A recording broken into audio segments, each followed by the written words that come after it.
stoletje, če je nastanek slovenske države vrh naše nacionalne zrelosti, potem je dal temu nastanku neodvisne države neizbrisen pečat.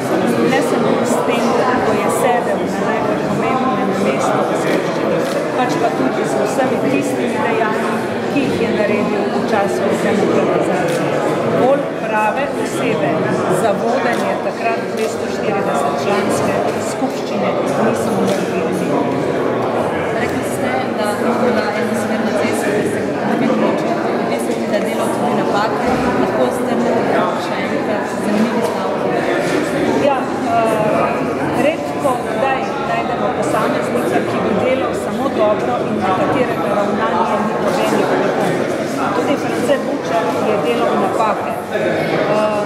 Predvsem ni bil strankarski človek. Redko kdaj je razumel, da se je potrebno v koaliciji odrediti. Bil je dokaj svojeglav, to pa zato, ker je bil prepričan, da je po temeljitem premisleku prišel do pravih odločitev. Zmeraj se seveda vsi s temi odločitvami niso strinjali.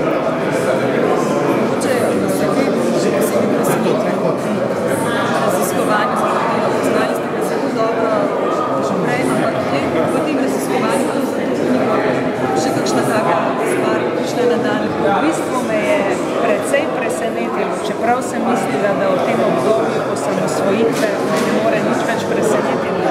Me je presenetila njegova vloga in njegovo predvidevanje, kako bo šlo z Demosom samo še navzdol in potem angažiranje pri v bistvu imenovanju in iskanjih novega mandatarja.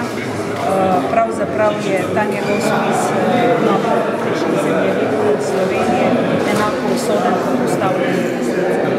Torej se lahko strinjate na kratko, da je bil predvsem velik državnik, predsednik državnega zbora.